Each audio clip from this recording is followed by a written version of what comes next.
Yeah, hi Vilas. Hi, hi.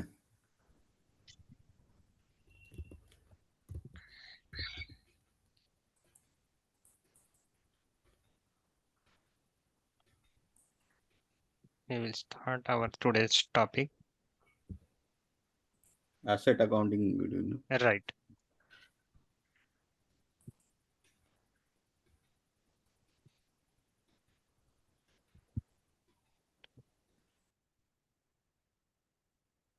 Last week अपन ने asset accounting related जो देखा था, जो ईसीसी और एस4 हाना में क्या चेंजेस हुए हैं वो अपन ने देखा था। राइट, मतलब टेक्निकल क्लियरिंग अकाउंट जो इंट्रोड्यूस हुआ है, अकाउंटिंग प्रिंसिपल जो ऐड होने वाला है, वो चीज अपन ने देखा।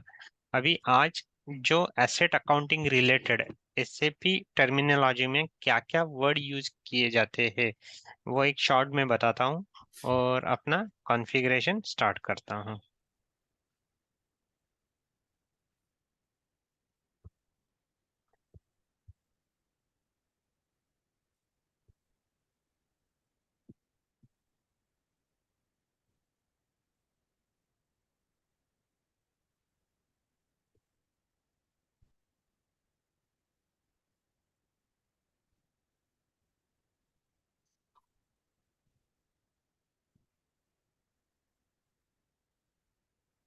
Asset accounting, okay. अभी एस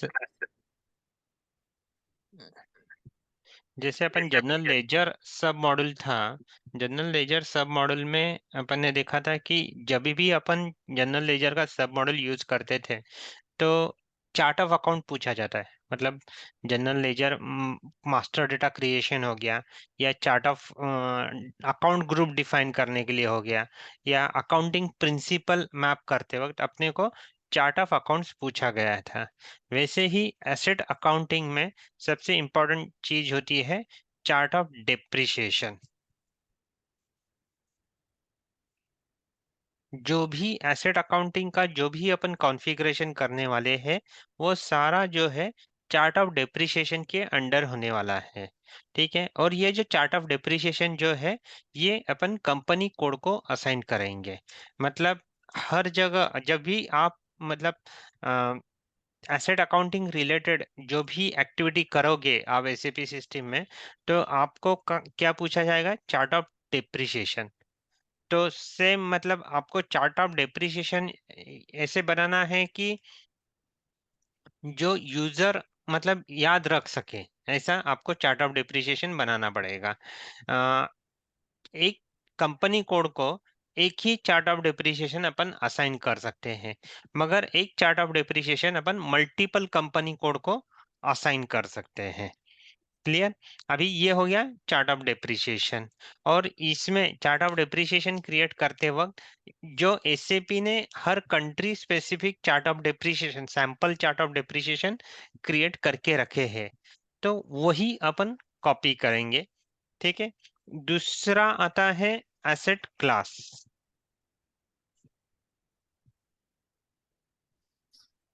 ये अपन ने देखा नहीं ना, एसेट क्लास क्या होता है या फिर चार्ट ऑफ डेप्रिसिएशन मतलब डेप्रिसिएशन एरिया क्या होता है, ये देखा नहीं ना अपन ने No. Last session. ठीक है। फिर बाद में आता है एसेट क्लास। अभी एसेट क्लास मतलब क्या होता है Sorry. कि एसेट की कैटेगरी है अलग अलग। ठीक है। मतलब बिल्डिंग होती है, प्लांट एंड मशीनरी है, ठीक है, और फर्नीचर एंड फिक्सचर्स है, व्हीकल है। ठीक है, ये क्या हो गई, कैटेगरी हो गई। राइट, ये कैटेगरी को एसएपी टर्मिनोलॉजी में बोलते हैं एसेट क्लास। क्योंकि ये एसेट क्लास जो है ना, हर कैटेगरी वाइज अपन क्रिएट करते हैं। क्यों अलग अलग बनानी पड़ते हैं, क्योंकि बिल्डिंग की अगर आप कैटेगरी देखोगे, बिल्डिंग की जो यूजफुल लाइफ होती है वो अलग होती है, उसके जो परसेंटेज होते हैं डेप्रिसिएशन काउंट करने के वो अलग होते हैं। मतलब अगर एग्जांपल लिया जाए तो बिल्डिंग की जो लाइफ होती है 60 इयर्स होती है। प्लांट एंड मशीनरी की डिपेंड्स, वो मशीनरी का यूज कितना है, 30 इयर्स, 35 इयर्स, 25 इयर्स, ऐसी वेरी होती है मशीनरी टू मशीनरी। ओके। तो फर्नीचर, फर्नीचर की अलग होती है, व्हीकल की 5 इयर्स होती है लाइफ, और उसका डिप्रिसिएशन 20% होता है। अगर आप ऑफिस इक्विपमेंट, अगर लैपटॉप का अगर आप एग्जांपल लेते हैं, तो उसकी लाइफ सिर्फ 3 इयर्स रहती है। ठीक है। ऐसे ये कैटेगरी होते हैं। तो ये कैटेगरी वाइज अपन एसेट क्लास बनाते हैं। ओके।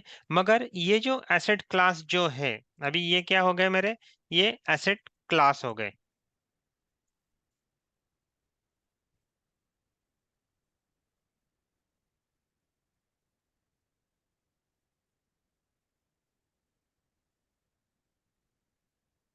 ये मेरे एसेट क्लास हो गए।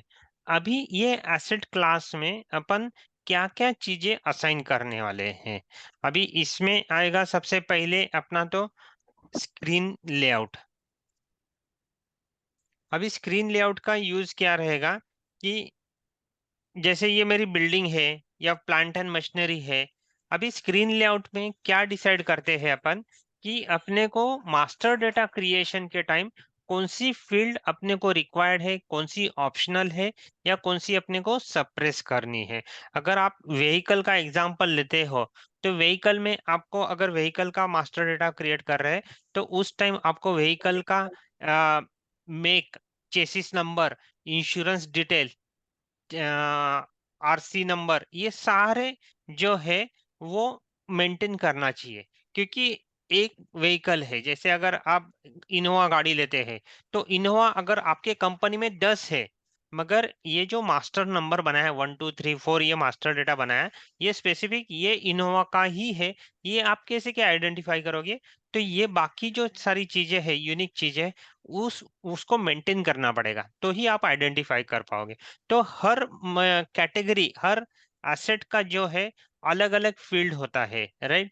तो उस सारे फील्ड जो है स्क्रीन लेआउट में कवर होते हैं। ठीक है। इसके बाद में आता है नंबर रेंज।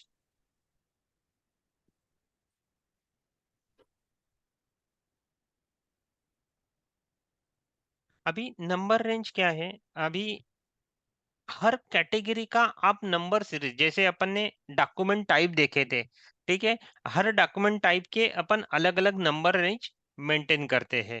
वैसे ही एसेट के रिलेटेड जितने भी कैटेगरीज है, वो हर एक की जो नंबर रेंज है आप अलग अलग मेंटेन कर सकते हो। मतलब अभी अगर देखा जाए बिल्डिंग का, अगर 1000 से लेके 1900, ये प्लांट एंड मशीनरी का 2000 से 2900, ऐसी अलग अलग नंबर रेंज भी अगर आप मेंटेन करके रखते हैं, जब आप रिपोर्ट रन करोगे, तो वो नंबर सीरीज से आप इजीली आइडेंटिफाई कर सकते हो कि ये मेरी एसेट जो बिल्डिंग की है, ये मेरी व्हीकल की है, या फिर मेरी प्लांट एंड मशीनरी है। क्लियर। तो मगर एक है कि आप जिस प्रोजेक्ट पे काम कर रहे हैं, वो प्रोजेक्ट पे सही में अगर एसेट अकाउंटिंग जो है वो मतलब एसेट्स बहुत ज्यादा है उनके पास, 2 3 लाख एसेट्स है, उस केस में आप रिकमेंड कर सकते हैं अलग अलग नंबर रेंज मेंटेन करना। मगर उनके पास टोटल 10 साल से वो बिजनेस चला रहे हैं, और 25 30 थाउजेंड 50,000 ही एसेट्स है उनके पास, तो उस केस में आपने सारे कैटेगरी का एक नंबर रेंज रखा तो भी कोई इशू नहीं है। डिपेंड करेगा आपके बिजनेस के रिक्वायरमेंट के हिसाब से और आपके बिजनेस के साइज के हिसाब से। ठीक है। ओके। और इसके बाद में आता है अकाउंट डिटर्मिनेशन। अभी ये जो अकाउंट डिटर्मिनेशन है ना, ये अकाउंट डिटर्मिनेशन एसेट अकाउंटिंग में बहुत बड़ा रोल प्ले करता है। क्या प्ले करता है रोल कि एक तरफ फाइनेंस और एक तरफ एसेट अकाउंटिंग, इनका जो ब्रीच का जो काम करता है, वो अकाउंट डिटर्मिनेशन करता है। मतलब ये जो अकाउंट डिटर्मिनेशन जो है ना, इसके अगेंस्ट अपन सारे जीएल मेंटेन करते हैं। कौन से जीएल आएंगे उसमें, अपने फिक्स एसेट के जीएल आएंगे, डेप्रिसिएशन के जीएल आएंगे अपने, और अपन जो एसेट सेल या स्क्रैप करेंगे, रिटायर करेंगे, उसमें जो जीएल अपने को दिखाना है, तो वो जीएल सारे अपन मेंटेन करते हैं। वो अकाउंट डिटर्मिनेशन के अगेंस्ट मेंटेन करते हैं। ठीक है। तो ये जो अकाउंट डिटर्मिनेशन है, ये एफआई और एसेट अकाउंटिंग के बीच में ब्रिज का काम करता है। कौन से जीएल मैंने बताया आपको? फिक्स एसेट का जीएल। ये कौन सा जीएल आएगा बता सकते हैं आप? फिक्स एसेट का कौन सा टाइप का, मतलब नॉर्मल जीएल रहेगा या रिकंसिलेशन जीएल रहेगा अपना? GL general ledger. ये राइट। मगर ये मेरा नॉर्मल जीएल रहेगा या रिकंसिलेशन वाला रहेगा? नॉर्मल ना। नहीं, ये मेरा फिक्स एसेट जो जीएल है, ये मेरा रिकंसिलेशन वाला जीएल रहेगा। ओके। टोटल ऑफ सब लेजर अकाउंट, जो अपन ने रिकंसिलेशन की कंसेप्ट देखी थी ना हम्म। जीएल के टाइम, कि मतलब वो जितने भी मेरे एसेट्स है बिल्डिंग के, अगर मेरे 10 एसेट्स है, तो सबकी टोटल वो एक ग्रॉस ब्लॉक वाले जीएल में जाएगी। भले मास्टर डेटा में जैसे अपना सन्ड्री क्रेडिटर्स का रिकंसिलेशन जीएल रहता है, वैसे हम्म। ही फिक्स एसेट का भी आपका रिकंसिलेशन वाला जीएल रहने वाला है। ये एक्यूमुलेटेड डेप्रिसिएशन जीएल, ये भी अपना रिकंसिलेशन वाला जीएल रहेगा, एक्यूमुलेटेड डेप्रिसिएशन जीएल। ओके। इसमें अपना डेप्रिसिएशन एक्सपेंसेस वाला जीएल रहेगा। इसके बाद में रिटायरमेंट और स्क्रैप वाले जीएल रहेंगे, और गेन और लॉस जो जीएल है वो रहेंगे। ठीक है। और जो एस4 हाना में इंट्रोड्यूस हुआ है, टेक्निकल क्लियरिंग अकाउंट वाला, ये भी अपना रिकंसिलेशन जीएल रहने वाला है, टेक्निकल क्लियरिंग अकाउंट। इसमें ये फिक्स एसेट, एक्यूमुलेटेड डेप्रिसिएशन और टेक्निकल क्लियरिंग अकाउंट, ये जो तीन जीएल जो है, ये अपने रिकंसिलेशन वाले जीएल रहने वाले हैं। बाकी ये सारे नॉर्मल जीएल रहने वाले। ये तो अपना एक्सपेंस वाला आएगा, ये एक्सपेंस और रेवेन्यू वाला आएगा, ये रिटायरमेंट्स के अपने जीएल रहेंगे। ठीक है। ये हो गया अपना अकाउंट डिटर्मिनेशन। और ये जो मैंने ये सामने ये एसेट क्लास के सामने क्यों लिखा है, कि ये जो एसेट क्लास जो अपन बनाएंगे ना, ये कैटेगरी वाइज, तो उसी में अपन ये मैप करेंगे। क्योंकि जैसे मैंने बताया, स्क्रीन लेआउट ये कैसी रहती है? कैटेगरी वाइज रहती है। ठीक है। मतलब बिल्डिंग की आपकी स्क्रीन लेआउट अलग रहेगी, प्लांट एंड मशीनरी की अलग रहेगी, तो उस हिसाब से आप वो रिस्पेक्टिव एसेट क्लास को असाइन करोगे। नंबर रेंज भी वैसे ही, आप नंबर रेंज अगर अलग अलग मेंटेन कर रहे हो, तो नंबर रेंज भी एसेट क्लास को, रिस्पेक्टिव एसेट क्लास को आप मेंटेन करोगे। अकाउंट डिटर्मिनेशन, ये जो जीएल है, अभी इसमें अगर ये फिक्स एसेट का जीएल, एक्यूमुलेटेड का जीएल, ये दो जीएल हर कैटेगरी वाइज आपको अलग अलग बनाना है। बाकी ये सारे जो जीएल है, आपने कॉमन बनाए तो भी चलेगा। कॉमन मतलब आपके पास अगर 10 कैटेगरी है एसेट की, तो 10 के 10 कैटेगरी के आप कॉमन जीएल भी बनाते हैं। कॉमन मतलब डेप्रिसिएशन का एक ही जीएल 10 कैटेगरी के लिए, ये गेन और लॉस का 10 कैटेगरी के लिए एक ही जीएल, या टेक्निकल क्लियरिंग अकाउंट जीएल, ये ऐसे एक ही कॉमन बनाए तो भी चलने वाला है। मगर ये जो फिक्स एसेट और एक्यूमुलेटेड डिप्रिसिएशन जीएल जो है, ये कैटेगरी वाइज सेपरेट सेपरेट ही बनाना है। क्लियर? क्योंकि यस। आप जब रिपोर्ट निकालोगे या बैलेंस शीट प्रिपेयर करोगे, फाइनेंशियल स्टेटमेंट वर्जन जब जनरेट करोगे, तो वो जो जीएल है, उसमें सारे जो वैल्यूज रहेगी, वो स्पेसिफिक वो कैटेगरी की रहेगी। राइट। मतलब वो मिक्स नहीं रहेगी। आप अगर एक ही जीएल बनाते हैं बिल्डिंग और प्लांट एंड मशीनरी का, तो वो मिक्स हो जाएगी, फिर उससे आपको आइडेंटिफाई करना हट जाएगा। राइट। तो ये दो जीएल है, आपको हर कैटेगरी वाइज बनाना है। बाकी आप कॉमन जीएल भी यूज करते हैं तो इशू नहीं है। ठीक है। ये हो गया आपका एसेट क्लास का। अभी इसके अलावा अपन एसेट क्लास में ही डिसाइड करने वाले हैं कि अपनी ये फिक्स एसेट रहने वाली है एसेट क्लास, या डब्ल्यूआईपी। डब्ल्यूआईपी बोल दो, या फिर एसएपी टर्मिनोलॉजी में आप उसको एयूसी बोल दो। ये जो कैटेगरी है, ये फिक्स एसेट रहने वाली है या डब्ल्यूआईपी, ये अपन एसेट क्लास में ही डिसाइड करने वाले हैं। ठीक है। ये हो गया एसेट क्लास। इसके बाद में आता है डेप्रिसिएशन एरिया। ओके। अभी ये जो डेप्रिसिएशन एरिया जो है इसमें थोड़ा सा S4 हाना में चेंजेस हुए हैं कंपेयर टू ECC।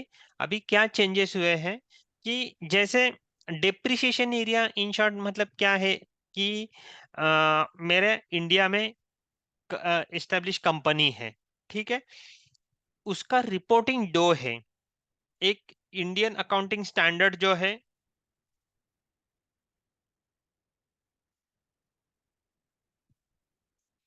एक ये है, और एक IFRS का रिपोर्टिंग है, ठीक है। ये दो रिपोर्टिंग है। अभी इंडियन अकाउंटिंग स्टैंडर्ड का जो रिपोर्टिंग है, इसके जो रूल्स है वो अलग है। रूल्स मतलब क्या कि अगर मेरी प्लांट एंड मशीनरी की एसेट है, उसकी यूजफुल लाइफ अलग है, उसके परसेंटेज डेप्रिसिएशन परसेंटेज अलग है। अभी समझ लो यहाँ पे 35 ईयर्स है और इसके जो परसेंटेज है 6.5%।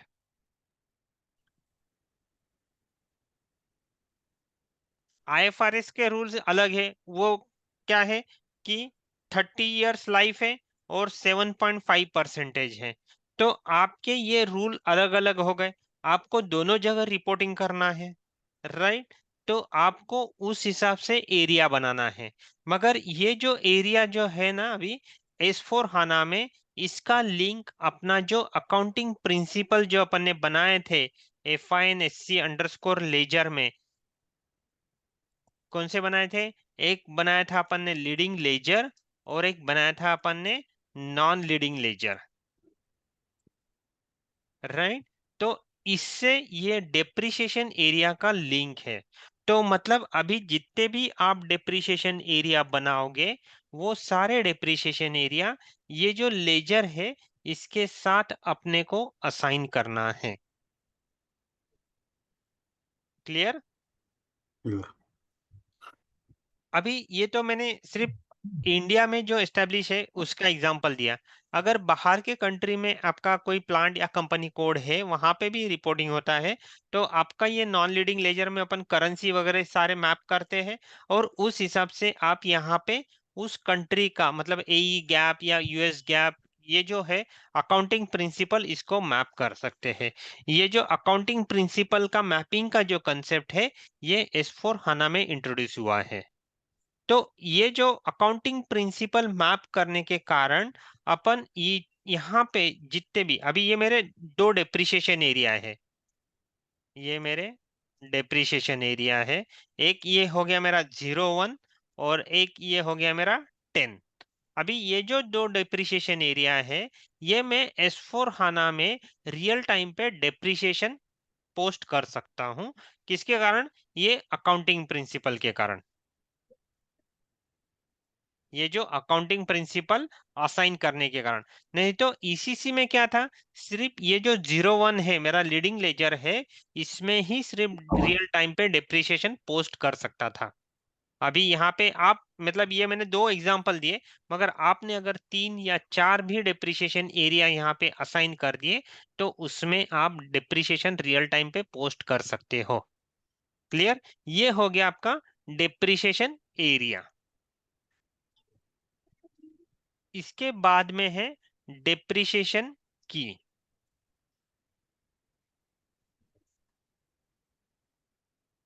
अभी ये डेप्रिसिएशन की का पर्पज क्या है कि ये डेप्रिसिएशन की में एक तो अपन मेथड डिसाइड करते हैं। डेप्रिसिएशन मेथड मतलब स्ट्रेट लाइन मेथड है या WDV मेथड है। जो मेथड अपने को फॉलो करनी है, वो मेथड यहाँ पे अपन डिसाइड करते हैं, और उसके बाद में अपन की बनाते हैं, डेप्रिसिएशन की बनाते हैं।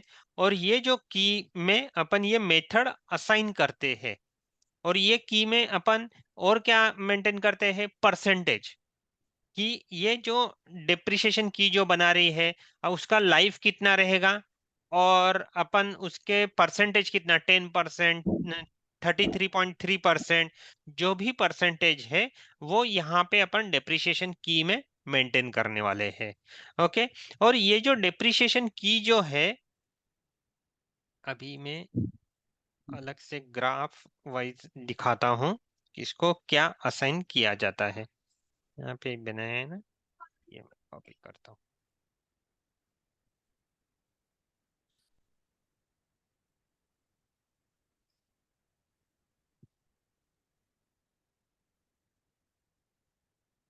ठीक है, अभी ये इसके बाद में आ जाएगा मेरा एसेट क्लास। अभी ये एक एसेट क्लास में क्या क्या बना रहा हूं मैं? Screen layout, number range, account determination, fix asset और WIP और EUC। ठीक है, ये सारी चीजें मेरी किसको असाइन रहेगी?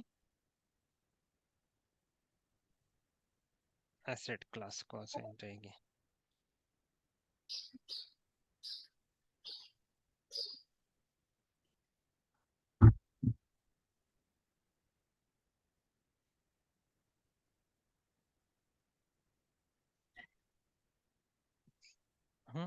और यहाँ पे मेरे जो रहेंगे डेप्रिसिएशन एरिया। ये जो डेप्रिसिएशन एरिया जो बनाते हैं अपना, ये मेरे चार्ट ऑफ डेप्रिसिएशन के अंडर बनेंगे।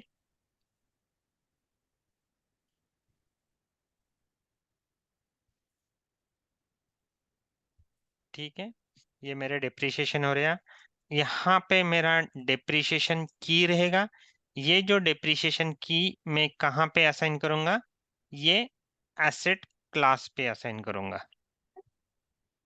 क्योंकि मैं मतलब जब अपना जो मास्टर डेटा जो बनता है, एसेट का मास्टर डेटा बनता है ना, तो उसके लिए अपन सबसे पहले सिलेक्ट करते हैं एसेट क्लास। एसेट क्लास के बेस पे अपन मास्टर डेटा क्रिएट करते हैं। तो मतलब एसेट क्लास में जो जो चीजें अपन ने असाइन करके रखी है ना, वो बाय डिफॉल्ट वो asset class asset master data create करते वक्त आ जाती है।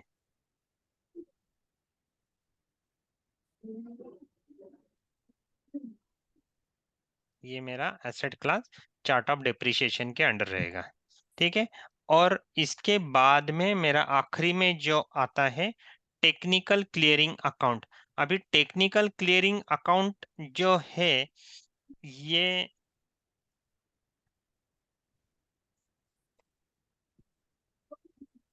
अपन जो मैप करते हैं, ये चार्ट ऑफ अकाउंट्स लेवल पे ही मैप करते हैं अपन। मगर इस केस में मतलब आप technical clearing account chart of depreciation पे मैप करते हैं, करेक्ट है। मगर आप एसेट क्लास ये जो बनाए हैं कैटेगरी, अपन उसके बेस पे भी असाइन कर सकते हैं, या सारे कैटेगरी का एक ही अपन टेक्निकल क्लियरिंग अकाउंट भी मैप कर सकते हैं। मगर आपको अगर कैटेगरी वाइज मैप करना है ना, तो वो अकाउंट डिटर्मिनेशन की भी हेल्प लेनी पड़ेगी। मतलब आपका chart of depreciation plus account determination, ये कॉम्बिनेशन में आपको टेक्निकल क्लियरिंग अकाउंट मेंटेन करना पड़ेगा। अगर आपको सभी कैटेगरी का एक ही टेक्निकल क्लियरिंग अकाउंट मेंटेन करना है, तो आप डायरेक्टली चार्ट ऑफ डेप्रिसिएशन के लेवल पे मेंटेन कर सकते हैं। ये हो गया आपका। और ये GL जो है, असाइन GL, जो आते हैं वो अपने अकाउंट डिटर्मिनेशन पे।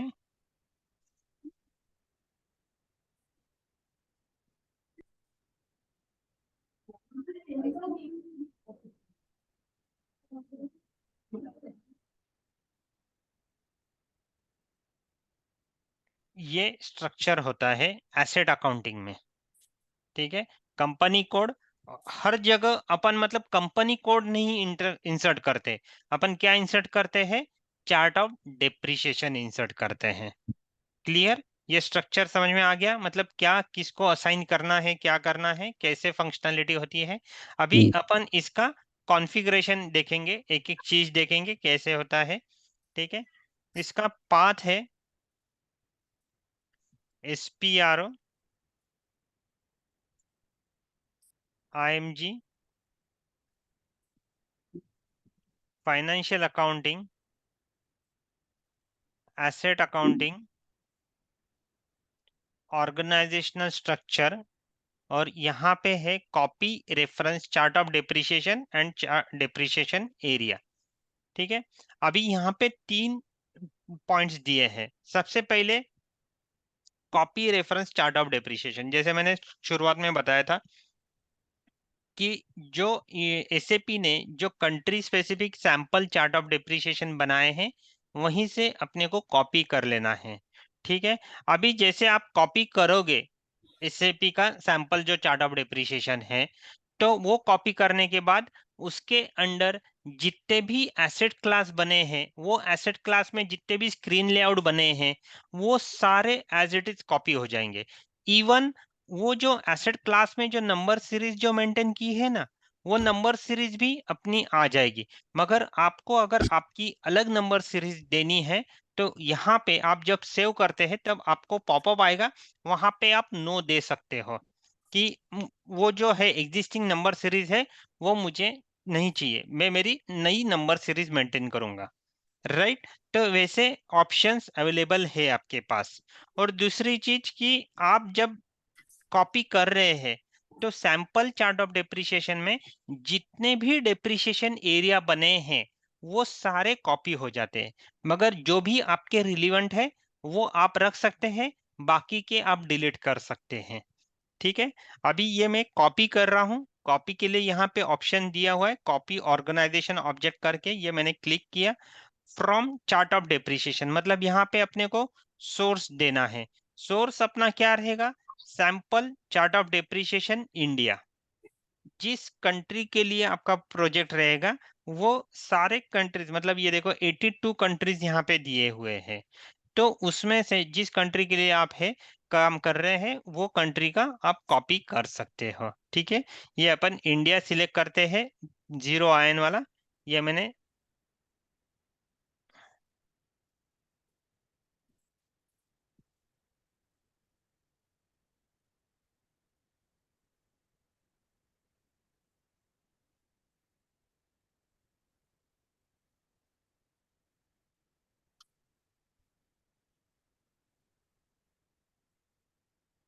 ये सिलेक्ट किया, मैंने source chart of depreciation zero ion. अभी अपने को अपना चार्ट ऑफ डेप्रिसिएशन का नाम देना है।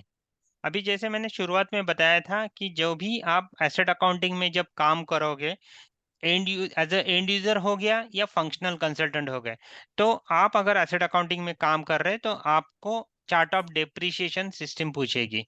तो ऐसा नाम रखना है कि आपको इजीली याद रहे।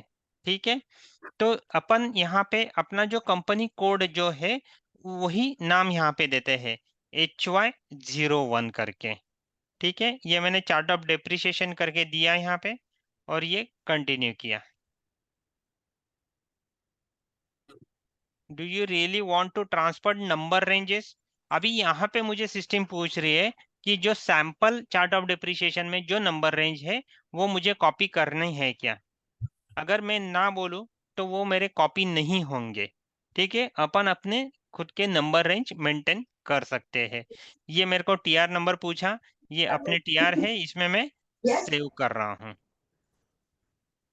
ये चार्ट ऑफ डेप्रिसिएशन जीरो आयन कॉपी टू HY01, मतलब अपना HY01 का चार्ट ऑफ डेप्रिसिएशन कॉपी हो गया है। अगर आपको कुछ एरर आता है, तो यहाँ पे एरर मैसेज आ जाता है। ठीक है, ये चार्ट ऑफ डेप्रिसिएशन, ये एरर कब आने के चांसेस है कि जो सैंपल चार्ट ऑफ डेप्रिसिएशन है, उसमें कुछ इनकम्प्लीट है और उसको ही आप कॉपी कर रहे हैं, तो आपको एरर आने के चांसेस है। ठीक है, ये मैं बैक कर रहा हूँ यहाँ पे। ये मेरी फर्स्ट स्टेप कंप्लीट हो गई। मैंने क्या बनाया? चार्ट ऑफ डेप्रिसिएशन बनाया। अभी सेकंड स्टेप क्या है? डिस्क्रिप्शन मुझे चेंज करना है। डिस्क्रिप्शन क्यों चेंज करना है? क्योंकि अपन ने सैंपल चार्ट ऑफ डेप्रिसिएशन से कॉपी किया है, तो उसका जो डेप्रिसिएशन डिस्क्रिप्शन है, वो भी कॉपी हो गया है। तो अपने को अपने हिसाब से अपन डिस्क्रिप्शन मेंटेन कर सकते हैं। अपना क्या है, अपन पोजीशन से भी सर्च कर सकते हैं। HY01, ये मुझे मिल गया मेरा। ये अपन चेंज करते हैं यहाँ पे, चार्ट ऑफ डेप्रिसिएशन HY01। ठीक है, ये मैंने डिस्क्रिप्शन चेंज किया और ये कॉपी किया, ये मेरा डिस्क्रिप्शन भी चेंज हो गया। अभी थर्ड स्टेप, ये जो दोनों पहले स्टेप्स है ना, ये ईसीसी में भी सेम है, ठीक है। ये third step, copy delete depreciation areas. जैसे अभी सैंपल चार्ट ऑफ डेप्रिसिएशन में जितने भी डेप्रिसिएशन एरिया बने हैं वो सारे कॉपी हो जाएंगे, मतलब आपको डिस्प्ले हो जाएंगे। अभी यहाँ पे चार्ट ऑफ डेप्रिसिएशन पूछा, HY01 मैंने डाला है, ये देखो यहाँ पे इंडिया के लिए जितने भी डेप्रिसिएशन एरिया अप्लीकेबल है ये सारे यहाँ पे आ गए हैं। अभी ये तो सारे रिलेवेंट नहीं है, अपन ने जब अकाउंटिंग प्रिंसिपल जो बनाए हैं, कोड क्या बताया था मैंने, FINSC_लेजर। अपन ने कितने प्रिंसिपल बनाए हैं, दो प्रिंसिपल है अपने, एक तो लीडिंग लेजर बनाया था अपन ने और एक अपन ने नॉन लीडिंग लेजर बनाया था, राइट।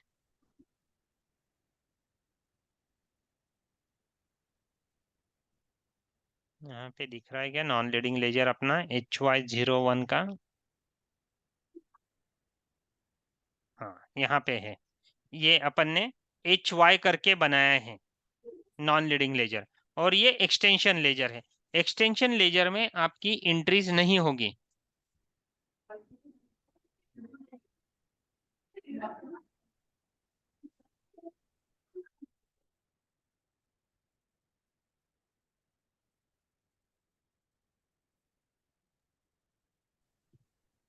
ओके। अपन ने ये नॉन लीडिंग लेजर बनाया हुआ है HY करके, और लीडिंग लेजर तो है ही अपना 0L बाय डिफॉल्ट, जिसमें अपन ने ऑलरेडी अपना कंपनी कोड असाइन करके रखा हुआ है। तो अपने को कितने डेप्रिसिएशन एरिया लगने वाले हैं, दो। एक रहेगा आपका बुक डेप्रिसिएशन और दूसरा रहेगा depreciation as per income tax act. आपने ये depreciation as per income tax ये सिलेक्ट भी कर दिया तो इसका डिस्क्रिप्शन आप चेंज कर सकते हो, ठीक है। अभी ये तो बाकी जो अपने जो रिलेवेंट नहीं है ये सारे मैं डिलीट करता हूं। अगर मैं ये डिलीट कर रहा हूं क्योंकि अपन ने जो बनाए हैं एक दो ही लेजर बने हैं अपने, एक लीडिंग लेजर और नॉन लीडिंग लेजर। अगर आपके अगर मल्टीपल नॉन लीडिंग लेजर है तो उस हिसाब से आपको ये रखना है और वो लेजर आपको असाइन करना है, क्लियर। और दूसरी चीज कि जब आप ECC से S/4HANA में जब माइग्रेशन करते हैं, डेटा माइग्रेशन करते हैं, और आप जब एसेट अकाउंटिंग का जब डेटा माइग्रेट करते हैं ना, तो उसमें जब माइग्रेशन के टाइम में ये चेंजेस करने पड़ते हैं आपको। मतलब ये जो फील्ड है ना, ये अकाउंटिंग प्रिंसिपल वाली जो फील्ड है ना, ये एडिशनल फील्ड इंट्रोड्यूस हुई है S/4HANA में, जो ये फील्ड जो है ECC में नहीं है। और एक दूसरी क्या चीज है कि ये जो रियल टाइम का जो कॉलम दिख रहा है ना, यहाँ पे सिर्फ बुक डेप्रिसिएशन में ये टिक अपना मैंडेटरी रहता है। बाकी यहाँ पे ये जो बाकी जो डेप्रिसिएशन एरिया जो रहते हैं इसमें नॉन एडिटेबल बॉक्स रहता है, चेक बॉक्स रहता है, क्योंकि ECC में अपन एट ए टाइम एक ही लेजर को अपन डेप्रिसिएशन पोस्ट कर सकते थे, मगर अभी अपन सारे डेप्रिसिएशन एरिया को पोस्ट कर सकते हैं। एक मिनट ना,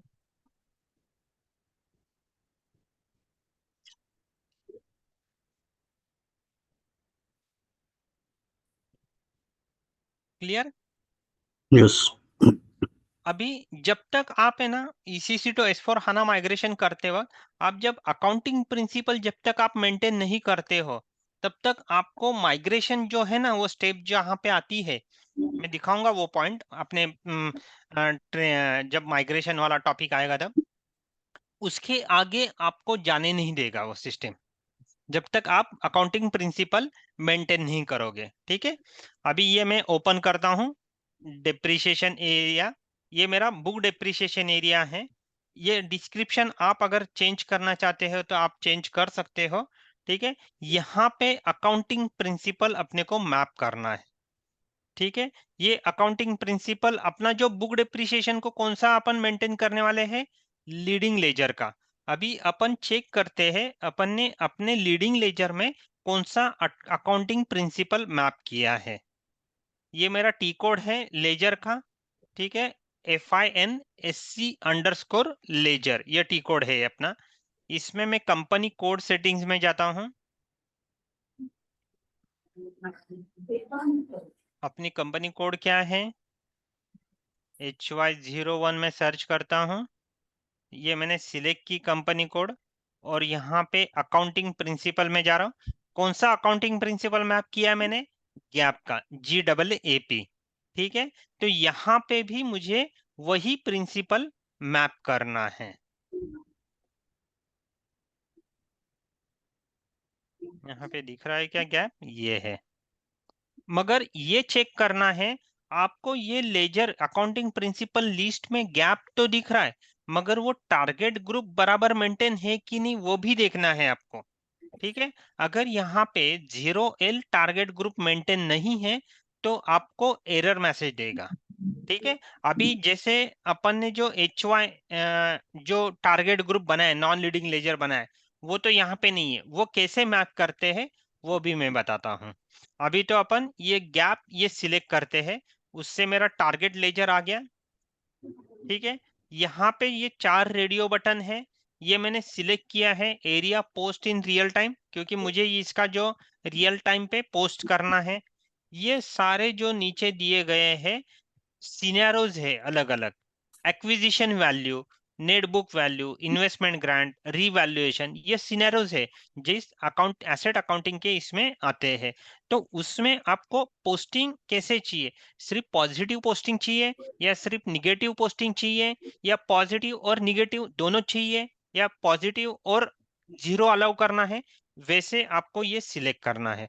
अभी इसमें चेंज करने को, अब चेंज करने की कुछ भी जरूरत नहीं है। क्यों नहीं, क्योंकि अपन ने जो सैंपल एसएपी का जो स्टैंडर्ड जो चार्ट ऑफ डेप्रिसिएशन है उससे अपन ने कॉपी कर लिया है, ठीक है। तो इसमें अपने को चेंजेस करने की जरूरत नहीं है ऐसे कुछ। तो ये हो गया अपना पहला, कौन सा हो गया अपना HY01 का चार्ट ऑफ डेप्रिसिएशन का। ये 01 जो है ये डेप्रिसिएशन हो गया, डिप्रिशिएशन एरिया हो गया। इसमें अपन ने ये अकाउंटिंग प्रिंसिपल मैप किया है। इसको मैं सेव करता हूं।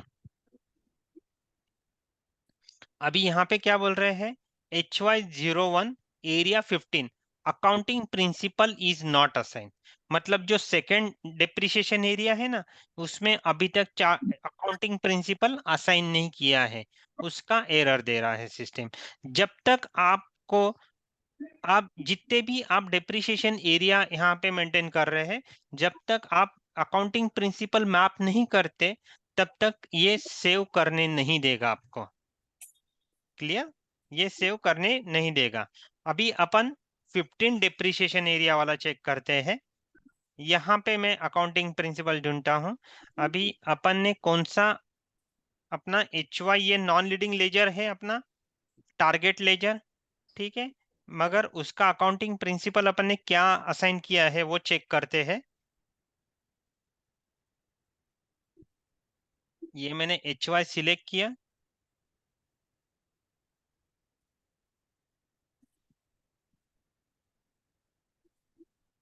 अकाउंटिंग प्रिंसिपल क्या है, USAP, ठीक है।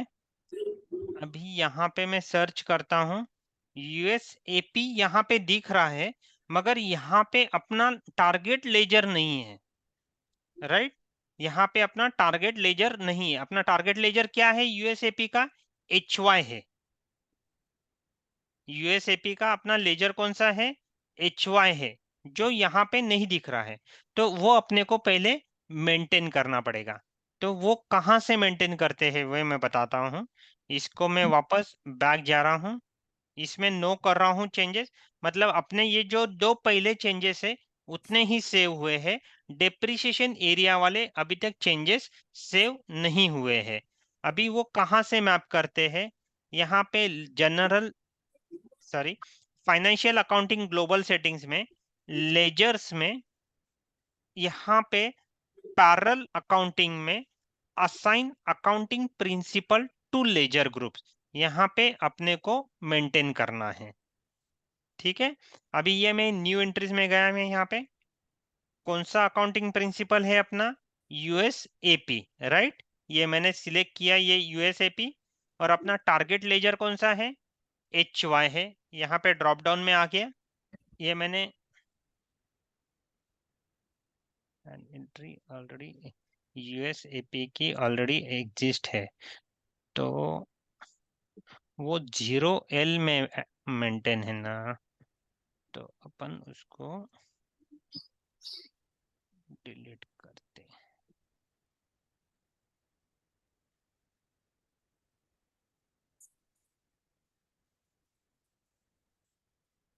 ये जो इश्यूज आते हैं ना, ये खास करके आपको ट्रेनिंग सर्वर में मिलेंगे ही मिलेंगे। तो जो एरर मैसेज आता है उस हिसाब से आपको एक्शन लेनी पड़ती है, नहीं तो आपका जो कॉन्फ़िगरेशन है वो कंप्लीट नहीं होगा। क्लियर।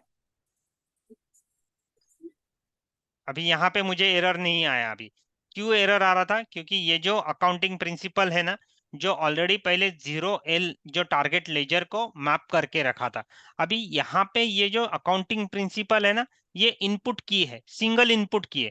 वो कैसे आइडेंटिफाई करते हैं, अभी ये अगर मैं चेंज मोड में भी हूँ तो ये मुझे चेंज नहीं करने दे रहा है अकाउंटिंग प्रिंसिपल, मगर मैं टारगेट लेजर चेंज कर पा रहा हूँ, तो ये मेरी क्या हो गई, इनपुट की हो गई। मतलब ये टेबल में वो क्या चेक कर रहा है, ये यूएसएपी में डेटा ट्वाइस हो रहा है कि नहीं, राइट। तो ये छोटी छोटी चीजें हैं, जैसे ये इनपुट की हो गई है। ये आपको मतलब जब आप कस्टमाइजेशन करते हो ना, तब काफी इसकी जरूरत पड़ती है आपको, मतलब इनपुट की वगैरह क्या लेनी चाहिए क्या नहीं लेनी चाहिए ऐसा। अब ये मैंने अकाउंटिंग प्रिंसिपल मैप कर दिया अपने लेजर को। अभी मैं वापस एसेट अकाउंटिंग में जाता हूँ, अपने डेप्रिसिएशन एरिया में।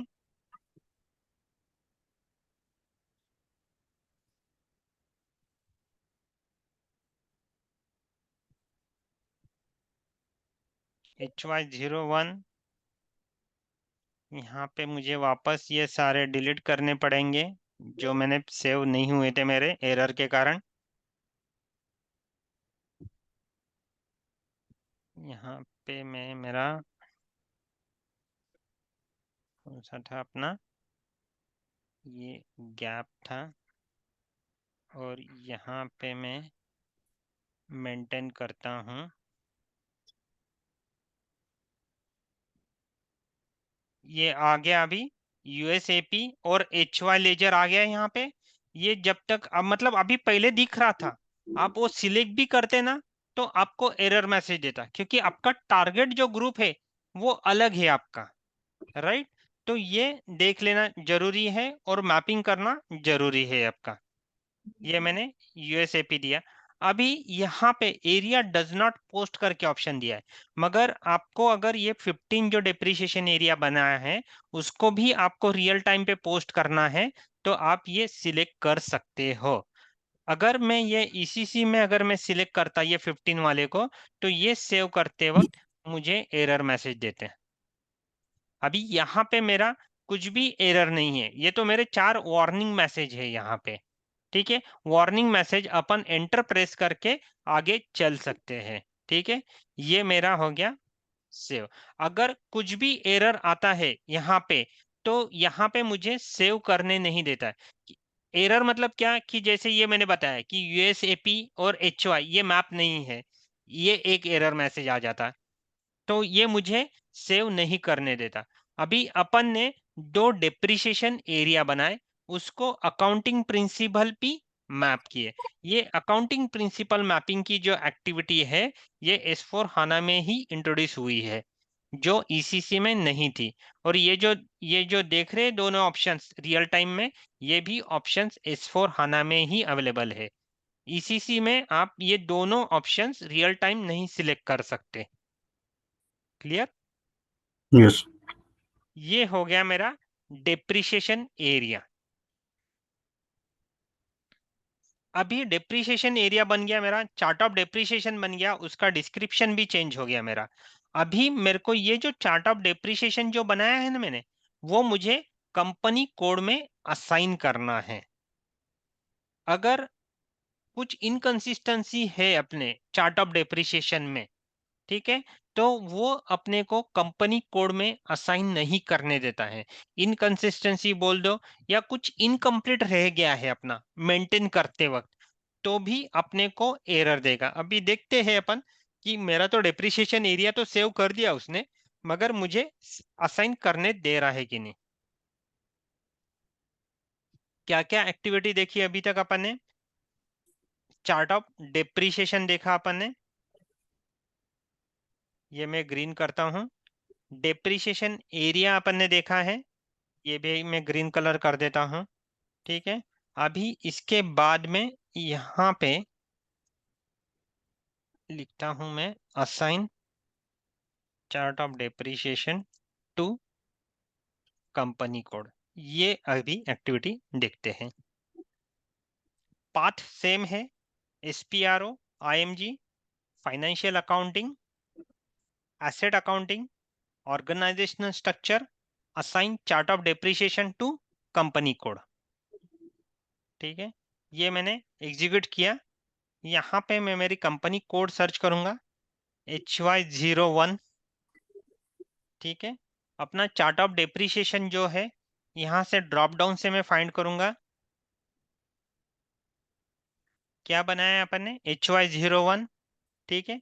ये मैंने सिलेक्ट किया, यहाँ पे एंटर प्रेस किया, ये मेरा डिस्क्रिप्शन आ गया चार्ट ऑफ डेप्रिसिएशन का। अभी ये सेव करता हूं मैं। Fiscal year variants in company code HY01 have differing start dates. अभी ये क्या एरर आया है, ये जब तक अभी अपन सॉल्व नहीं करते तब तक अपने को आगे नहीं बढ़ने देगा। Accounting principle and accounting principle are assigned to at least one depreciation area in the chart of assigned accounting.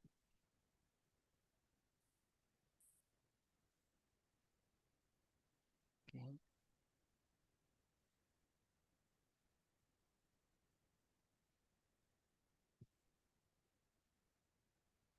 Okay.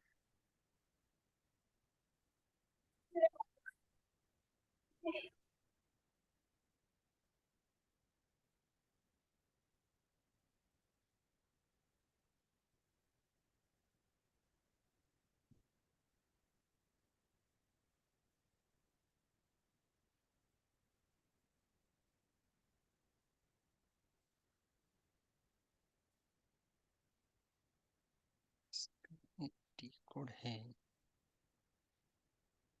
OABC।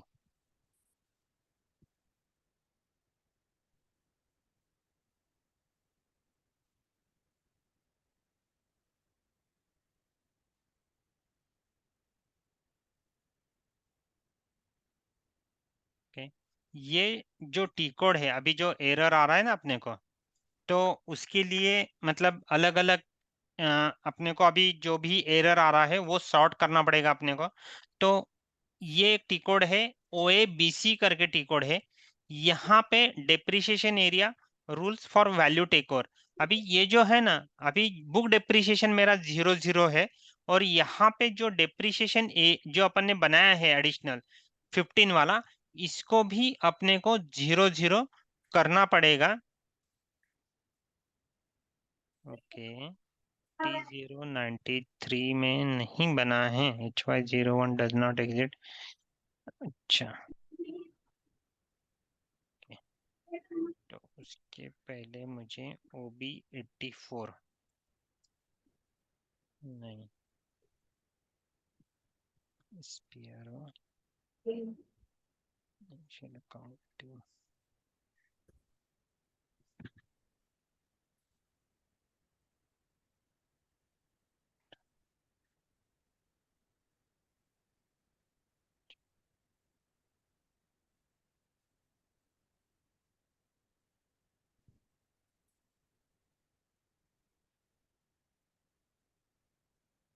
HY01 है यहाँ पे, ठीक है।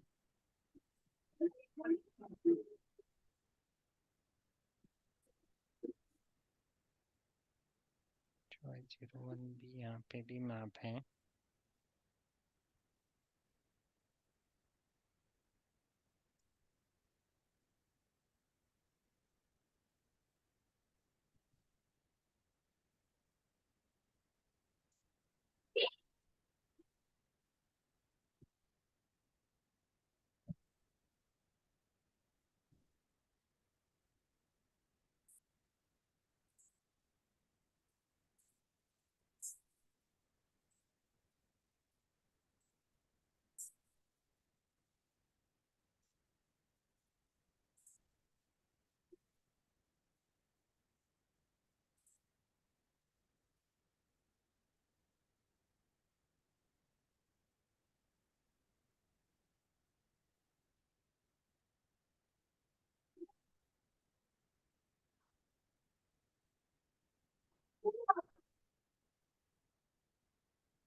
यहाँ पे अपन ने कौन सा बनाया था पोस्टिंग पीरियड वेरिएंट?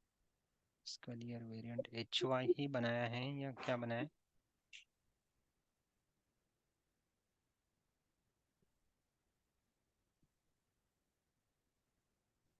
हम्म,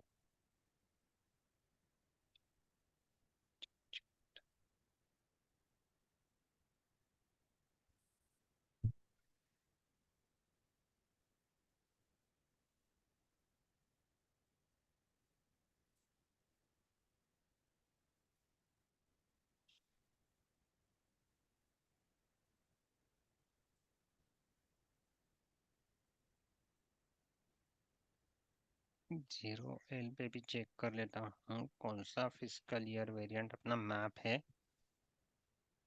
HY01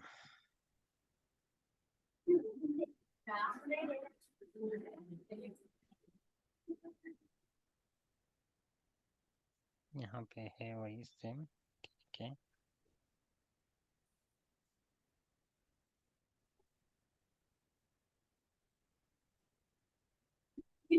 यहाँ से मैं वापस जाता हूँ। नो, और ये है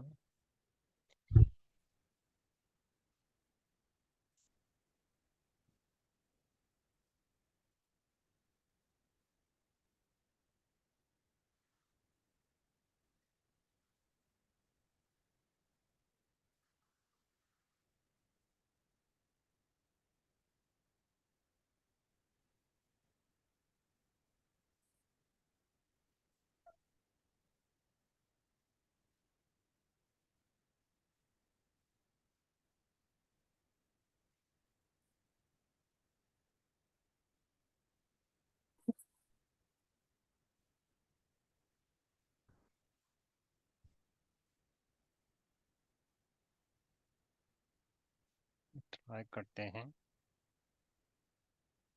Transfer of depreciation terms is not allowed in area 15 of chart of depreciation HY01। Okay,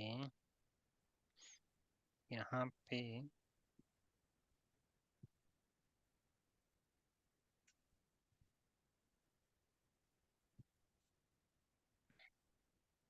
OEPC code है।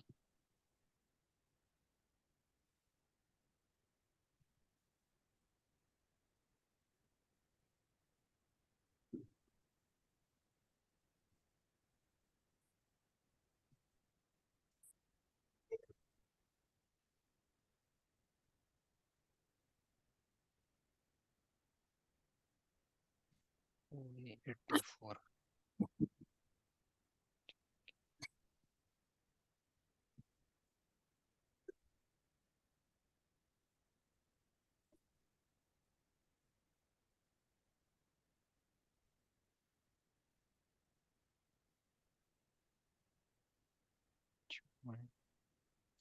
ठीक है, अपना फिजिकल ईयर वेरिएंट ये मैंने मेंटेन किया।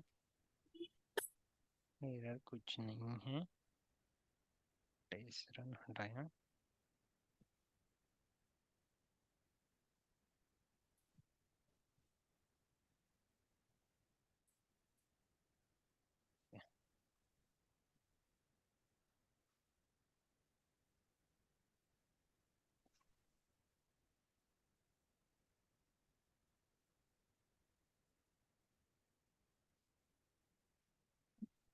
अभी वापस अपन असाइन करते हैं।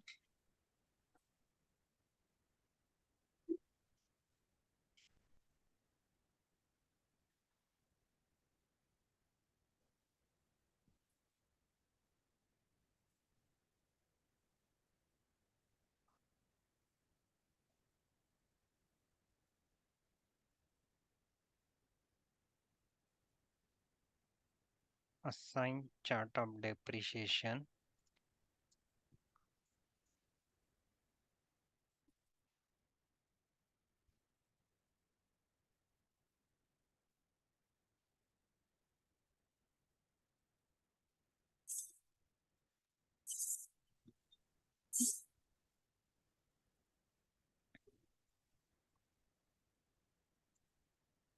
ये मैंने वापस ट्राई कर रहा हूँ अभी ये असाइन करने का। क्या correct the settings in customizing for specified transfer of depreciation terms।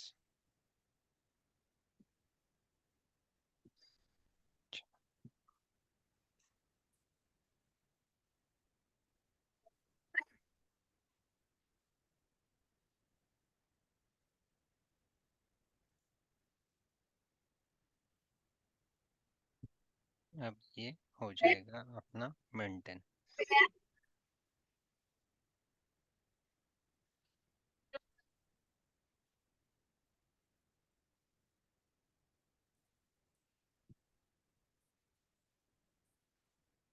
मतलब अपन ने चार्ट ऑफ डेप्रिसिएशन तो बना दिया, डेप्रिसिएशन एरिया भी बना दिए, मगर ये जो बाकी कुछ इनकंसिस्टेंसी थी, जैसे मतलब जो मैंने नॉन लीडिंग लेजर बनाया था उसमें अपन ना जो कंपनी कोड का जो फिस्कल ईयर वेरिएंट है वो नहीं मेंटेन था, वो अलग ही K4 था। तो वो जो फिस्कल ईयर है मिसमैच हो रहा था, वो मैंने सेटिंग किया। और एक टी कोड है OABC करके, वहां पे रन करना पड़ता है। ये टी कोड मैं यहाँ पे लिख के रखता हूँ। ये जब OABC और एक आता है OA84, ये जो दो टी कोड है रन करने पड़ते हैं। ये OA84 क्या करता है, आपका जो फिस्कल ईयर वेरिएंट है ना, वो कौन से साल से अप्लीकेबल करना है अपने को। मतलब जैसे अभी अपन ये 2023 फिस्कल ईयर में अपना ये प्रोजेक्ट कर रहे हैं, ठीक है। तो वो 2023 के लिए अपन ने रन किया ये एक्टिविटी। तो ये जो दो टी कोड है ये मैंने रन किए। अभी यहाँ पे अपन वापस ट्राई करते हैं असाइन करने का। असाइन हो नहीं हुआ ना अभी तक अपना SPRO।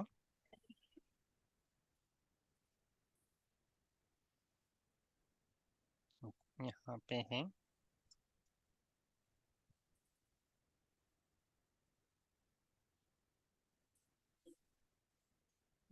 इसमें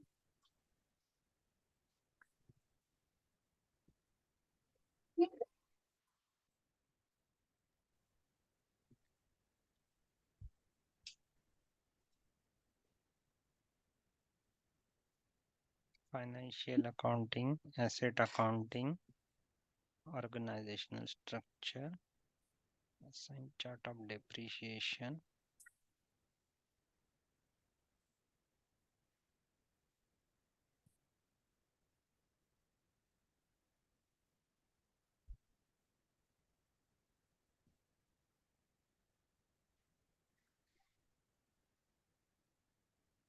transfer value of our depreciation area 15 in chart of depreciation. वो तो मैंने रन किया है ना। 4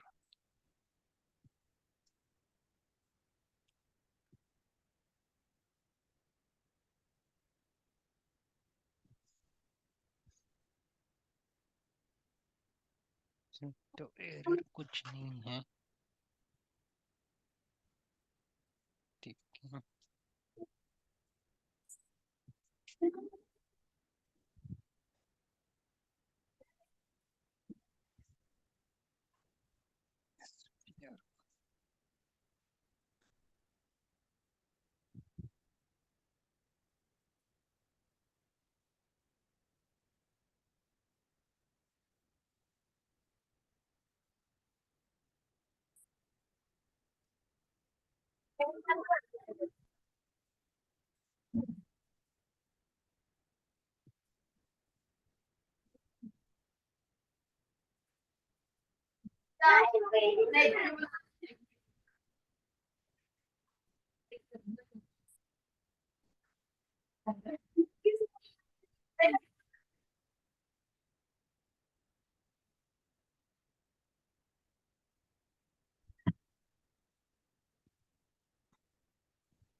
You have defined a value take over for depreciation area 15 in chart of however.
ये OABC वापस मैंने रन किया, उसका जो है ये 0 किया टेक ओवर वैल्यू वाला, मतलब जो 15 डेप्रिसिएशन एरिया वाला था वो,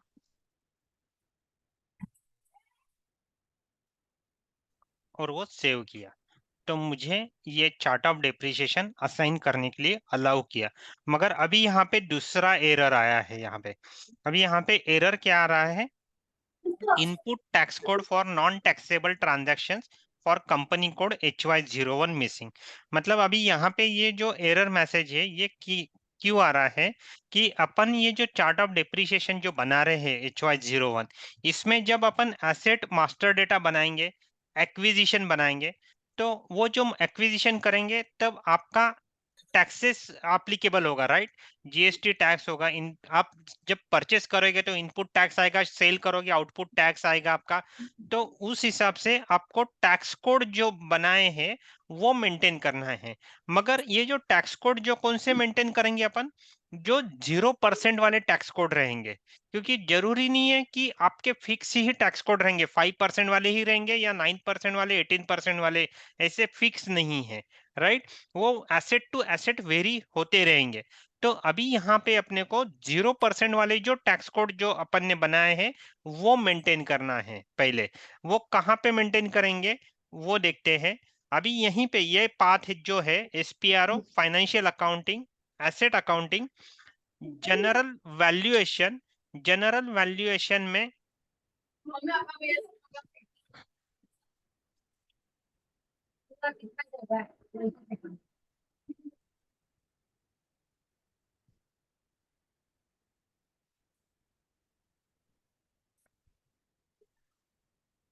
सॉरी, जनरल वैल्यूएशन में नहीं, आपका जो इंटीग्रेशन जो integration with general ledger accounting में यहाँ पे assign input tax indicator for non taxable acquisition, यहाँ पे आपको मेंटेन करने हैं।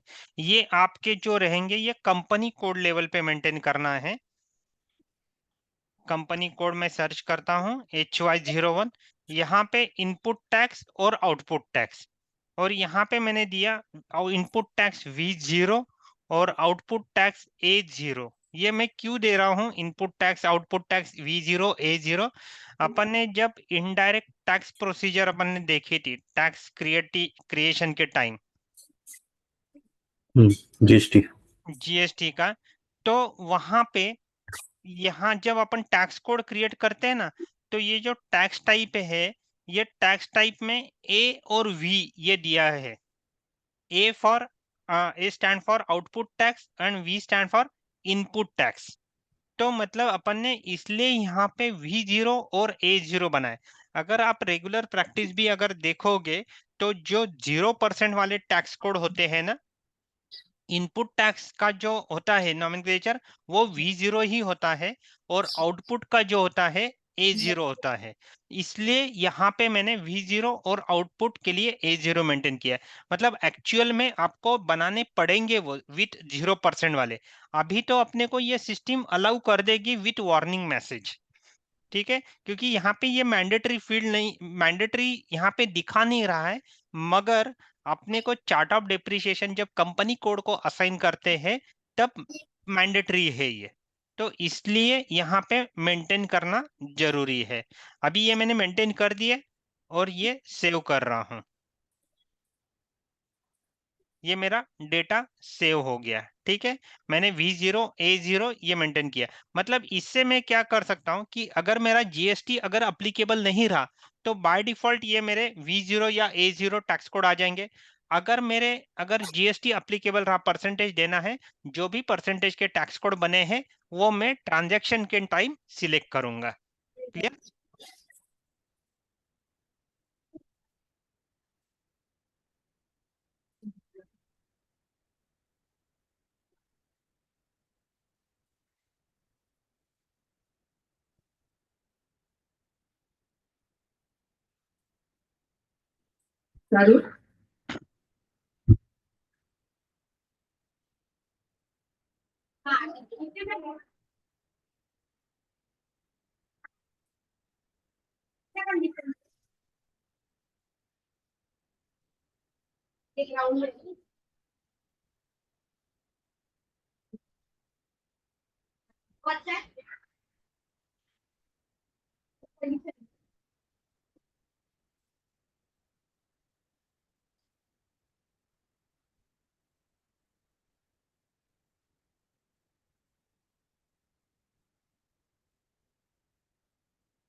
हम्म।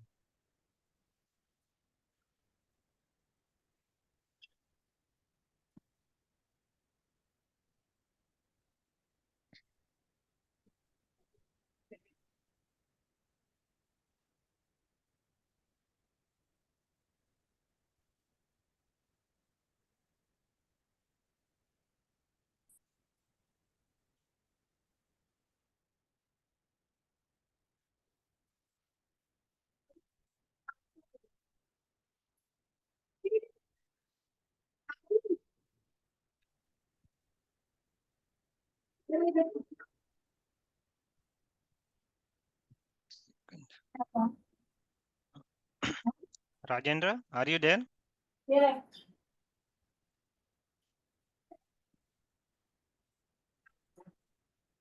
हेलो राजेंद्र।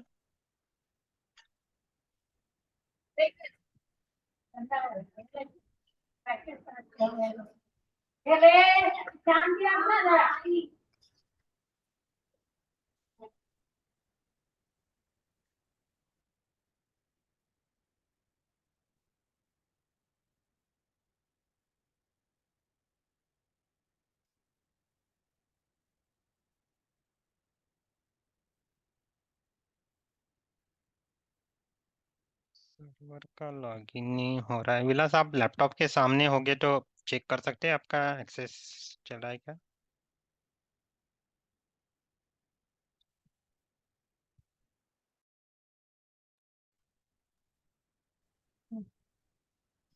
मैंने राजेंद्र को तो मैसेज भेजा है।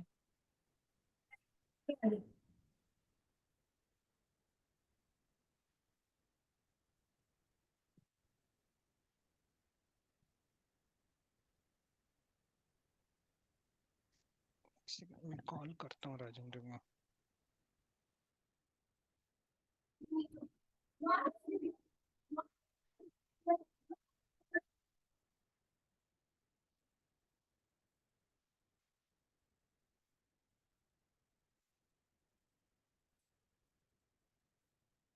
व्हाट्सअप कॉल भी नहीं लग रहा है उसको। मैं नॉर्मल कॉल ही लगाया, अभी देखते हैं। एक बार आपके पास लॉगिन करके देखो ना आपके एक्सेस से विलास। हम्म।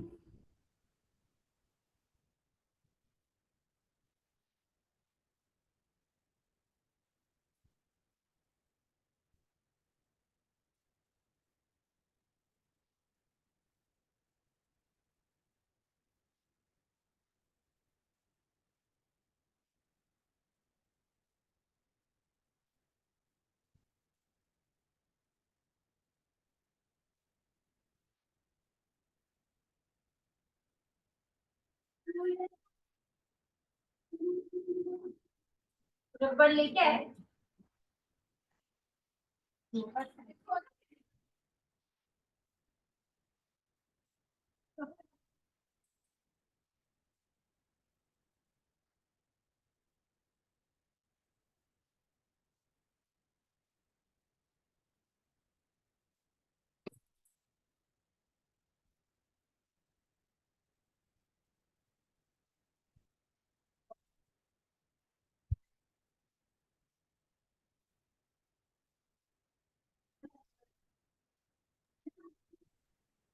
इंटरनेट का भी कोई इशू नहीं है, 52 Mbps दिखा ही रहा है वो तो। ट्राई करता हूँ वापस।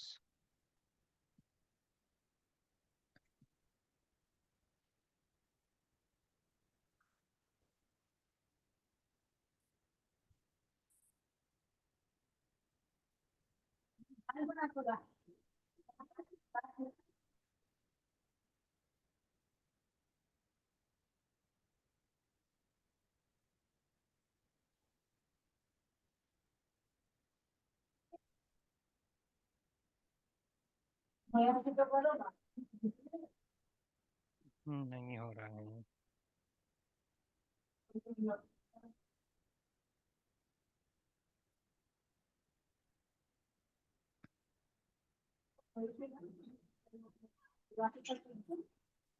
भाई वो चल।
फोन नहीं उठा रहा है वो एक्चुअली।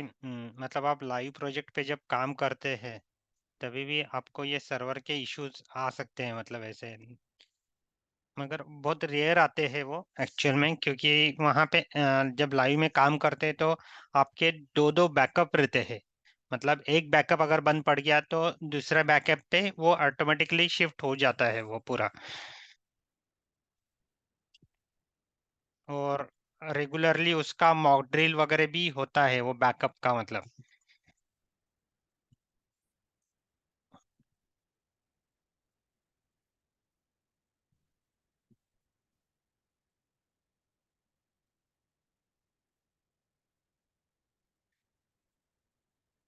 हो गया लॉगिन। मैं स्क्रीन शेयर करता हूँ।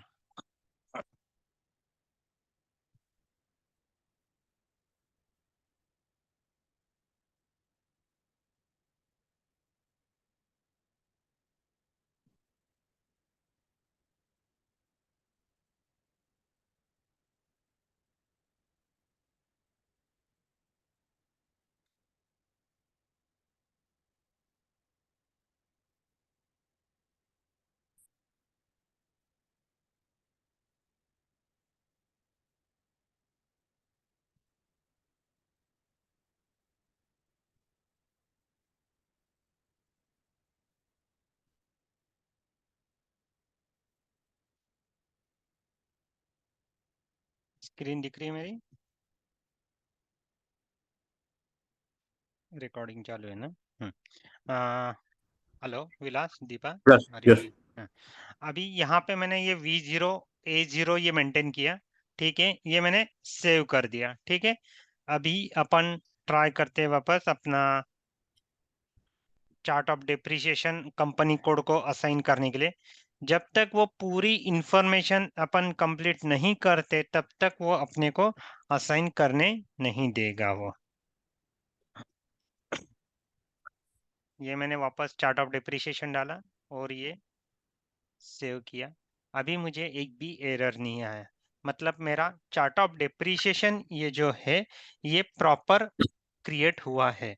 मतलब अपने जो दोनों डिप्रिसिएशन एरिया उसके अकाउंटिंग प्रिंसिपल अपन ने असाइन किए, उसके साथ में अपन V0 A0 ये जो टैक्स कोड्स जो है ये भी अपन ने मेंटेन किए, ठीक है। ये मेरा सेव हो गया, मतलब जब तक आपके ये एरर रिजॉल्व नहीं होते तब तक वो करने नहीं देता। इवन आप ECC to S4 HANA migration करते हैं तो ECC में ऑलरेडी ये मैप किया रहता है, मगर जब आप माइग्रेशन करते हैं तब आपको वो जो अकाउंटिंग प्रिंसिपल का जो कॉलम आया था वो मेंटेन करना पड़ता था आपको।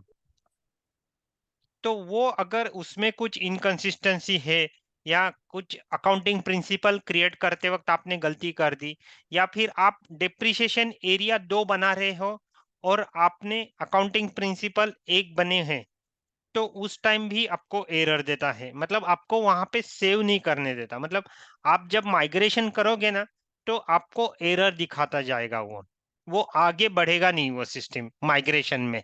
वो कहाँ पॉइंट है वो मैं माइग्रेशन के इस पे टॉपिक के टाइम दिखाऊंगा वो, ठीक है। यहाँ तक क्लियर है? Yes yes.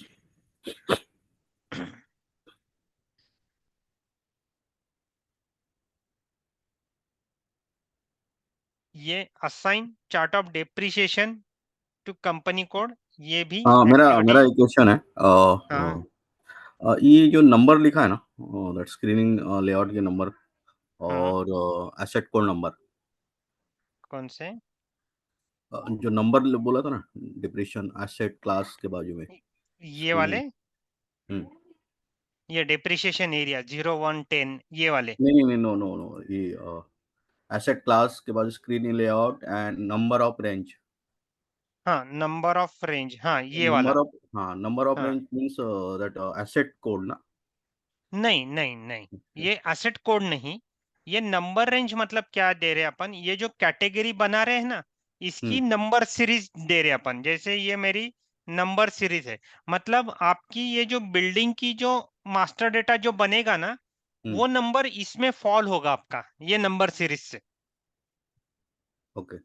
एंड एसेट के ऊपर जो टैग नंबर वगैरह देता है, हम्म। वो सिस्टम क्या है? टैग नंबर मतलब वही एसेट मास्टर नंबर होता है ना वो अपना। हुँ, वो तो अपन क्रिएट ये सारा जो है ना ये अपन जो कर रहे हैं ना ये हुँ, वो मास्टर डेटा क्रिएशन और एक्विजिशन के लिए ही कर रही है। हुँ। इसके ये सारा कॉन्फ़िगरेशन होने के बाद चलो। अपन मास्टर डेटा क्रिएट करेंगे। वो हाँ, हाँ। मास्टर डेटा क्रिएट जो होगा ना वो एसेट नहीं, नहीं, क्लास नहीं, के असल में अंडर स्टूडेंट। बनेगा। हाँ, हाँ, हाँ।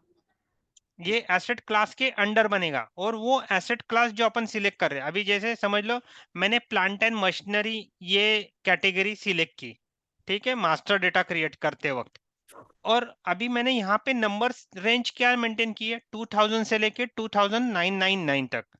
तो मेरा जो एसेट मास्टर डेटा बनेगा मशीनरी का वो मेरा पहला बनेगा 2000, फिर बाद में 2001, 2002। ये नंबर सीरीज से मेरे प्लांट एंड मशीनरी के एसेट मास्टर डेटा बनेंगे, सॉरी, उसके सॉरी, ये एक बार नंबर है। सॉरी, रिपीट कर दो। मेरा सम अभी ये अपन जो कॉन्फ़िगरेशन जो कर रहे हैं ना हुँ, ये हुँ, सारा उसी के लिए मास्टर डेटा क्रिएशन, मतलब master data creation, master data में एक्विजिशन करना, मास्टर हुँ, डेटा हुँ, का डिप्रिसिएशन रन करना, उसी हुँ। के लिए ये सारा कर रहे हैं अपन कॉन्फ़िगरेशन, ठीक ओके, है। ओके। अभी जैसे मैं मास्टर डेटा बना रहा हूँ, मेरे को मास्टर डेटा बनाना है ये प्लांट एंड मशीनरी कैटेगरी का, ठीक है। Plant and hmm, machinery category का मुझे मास्टर डेटा बनाना है। तो मैंने इसको जो नंबर सीरीज मेंटेन की है ना, वहां से वो नंबर सीक्वेंस से उठाएगा वो। ओके तो ये नंबर रेंज मतलब ये नंबर रेंज है ये मेरी, मतलब मैंने क्या दिया है प्लांट एंड मशीनरी का 2000 से लेके 2999 तक। तो मेरा जो मशीनरी वाला जो बनेगा, ये नंबर सीरीज रहेगी मेरी। Okay clear? या ये पूरा मतलब काम हम उसी के लिए अपना मास्टर डेटा क्रिएशन के लिए ही है। मतलब आप ऑफिस में लैपटॉप यूज करते हैं, तो आपको लैपटॉप को एक एसेट मास्टर नंबर टैग करते हैं, राइट? वो मास्टर डेटा के अंदर आपका नाम रहेगा, ये लैपटॉप की कंपनी रहेगी, कंपनी का नाम रहेगा, कौन सा कॉन्फ़िगरेशन है, आई कोर 7 जनरेशन, कितना हार्ड, ये सारा जो है वो सारा बनाने के लिए ही अपन ये सारा कॉन्फ़िगरेशन कर रहे हैं। Okay clear? या अभी इसके बाद में अपन बनाते हैं टेक्निकल क्लियरिंग अकाउंट।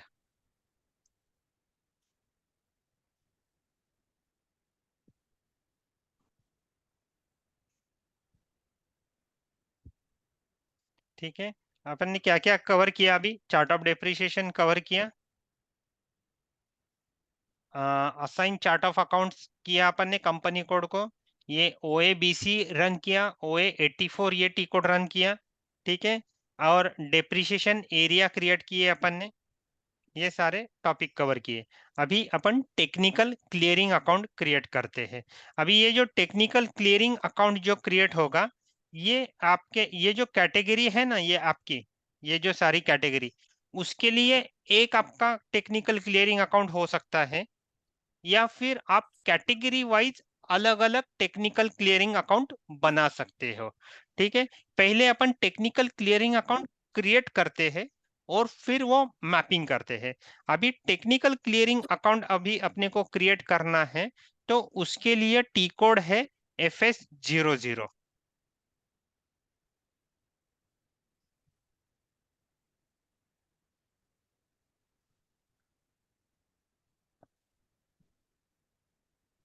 अपन ने इसमें ग्रुप बनाए हैं अपन ने चार्ट ऑफ अकाउंट्स के लेवल पे। अपना चार्ट ऑफ अकाउंट्स क्या है? HY01 fix asset. ठीक है, ये फिक्स एसेट का अपना ग्रुप है, राइट? तो इस कैटेगरी में अपन technical clearing account GL create करते हैं। ये मैंने दिया नंबर, मैंने कंपनी कोड मेंटेन किया यहाँ पे, मतलब ये मैं कंपनी कोड के लिए क्रिएट कर रहा हूँ, ये मेरा नंबर रहेगा टेक्निकल क्लियरिंग अकाउंट का। ठीक है, ये मेरा डिस्प्ले ऑप्शन है, ये मेरा चेंज ऑप्शन है, और यहाँ पे क्रिएट है। और ये विथ टेम्पलेट मतलब क्या है?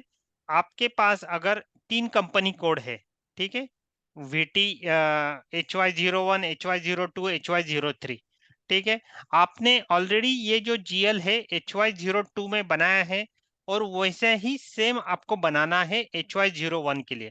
तो आप यहाँ पे विथ टेम्पलेट पे अगर क्लिक करते हैं, तो वो नंबर यहाँ पे डालने के HY02 कंपनी कोड अगर डालते हैं, तो जो भी चीजें वो HY02 में मेंटेन की है, वो एज इट इज यहाँ पे आ जाएगी।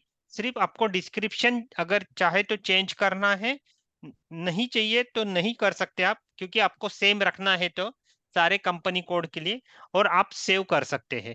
तो मतलब वापस से नया क्रिएट करने की जरूरत नहीं है, ये अगर विथ टेम्पलेट आप अगर ऑप्शन सिलेक्ट करते हो तो। और यहाँ पे ब्लॉकिंग वाला ऑप्शन है। ब्लॉकिंग वाला मतलब क्या है कि अभी तक ये क्रिएट ही नहीं किया है, इसलिए वो ब्लॉकिंग वाला ओपन नहीं हो रहा है। अगर आपको ये GL ब्लॉक करना है पोस्टिंग के लिए, तो आप यहाँ से ब्लॉक कर सकते हैं। मतलब ये जो GL सिस्टम में अलाउ नहीं करेगा ट्रांजैक्शन कुछ भी। ठीक है, अभी अपन पहले क्रिएट करते हैं। यहाँ पे मैंने क्रिएट का ऑप्शन क्लिक किया। सबसे पहले मुझे पूछा जा रहा है GL अकाउंट टाइप, क्या क्या टाइप है? बैलेंस शीट अकाउंट है, नॉन ऑपरेटिंग है, प्राइमरी कॉस्ट है, सेकेंडरी कॉस्ट है, कैश अकाउंट है। ठीक है, अपना ये जो टाइप कौन सा है अपना, ये जो टेक्निकल क्लियरिंग अकाउंट का बैलेंस शीट अकाउंट का है। अगर आपने गलती से भी अगर दूसरा टाइप सिलेक्ट कर भी लिया, तो सिस्टम आपको एरर देगी। ठीक है, अकाउंट ग्रुप, अभी अकाउंट ग्रुप जो अपन ने सिलेक्ट किए हैं यहाँ पे, कौन सा अकाउंट ग्रुप था अपना? ये मेरा फिक्स एसेट का अकाउंट ग्रुप है। यहाँ पे भी आपने फिक्स एसेट की जगह करंट एसेट सिलेक्ट किया तो आपको सिस्टम आगे नहीं जाने देगी, क्योंकि आपने फिक्स एसेट में जो नंबर सीरीज मेंटेन की है वही सिस्टम एक्सेप्ट करेगी। यहाँ पे आपको डिस्क्रिप्शन डालना है, टेक्निकल क्लियरिंग अकाउंट।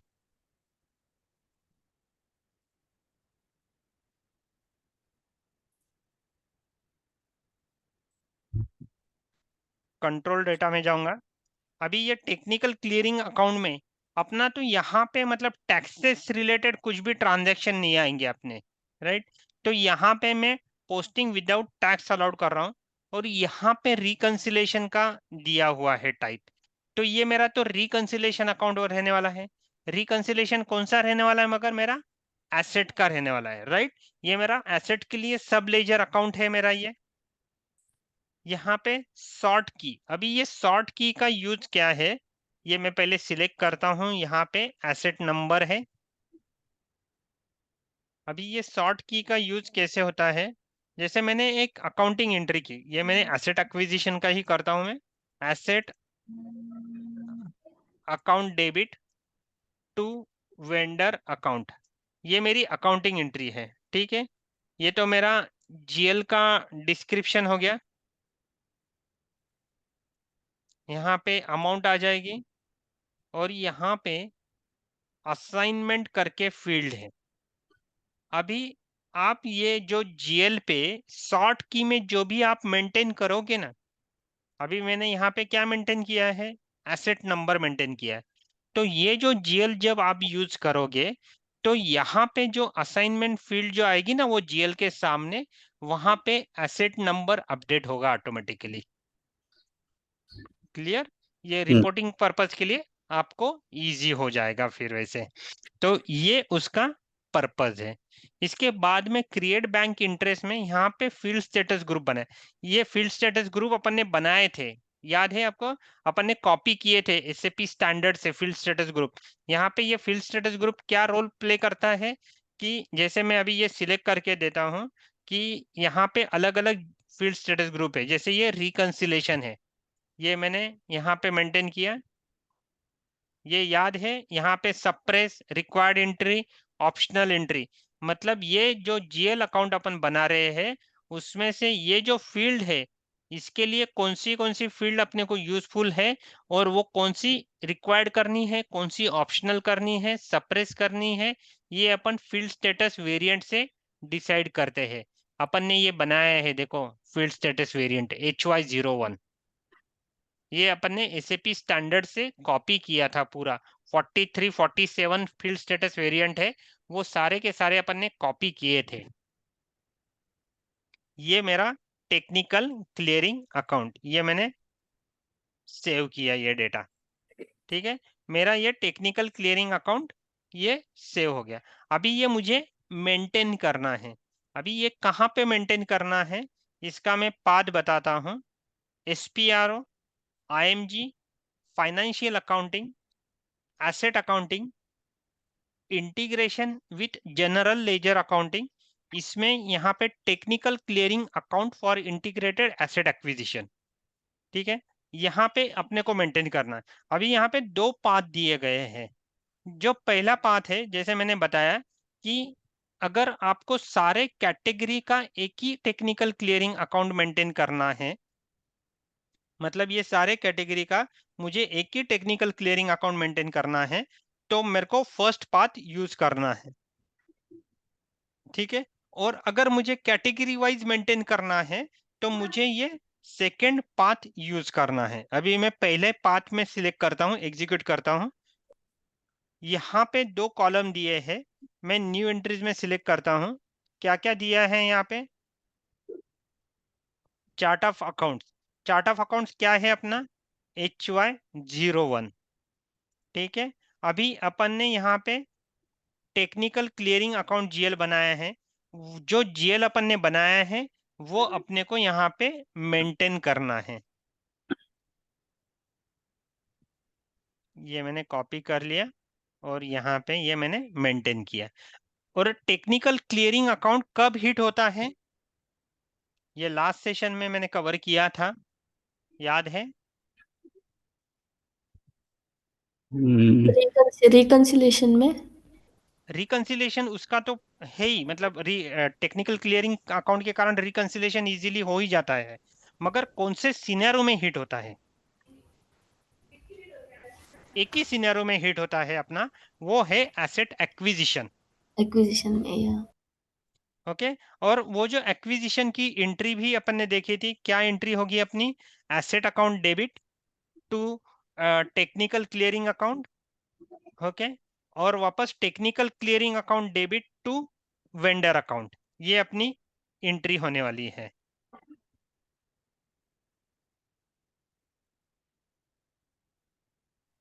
ये एंट्री है यहाँ पे,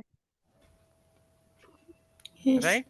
यहाँ पे अपना टेक्निकल क्लियरिंग अकाउंट हिट होने वाला है सिर्फ एसेट एक्विजिशन के सिनेरियो में, ना डेप्रिसिएशन पोस्टिंग, ना रिकंस, मतलब आपका रिटायरमेंट स्क्रैप उस टाइम भी नहीं, आपके एक्विजिशन के टाइम आपका हिट होने वाला है। ठीक है,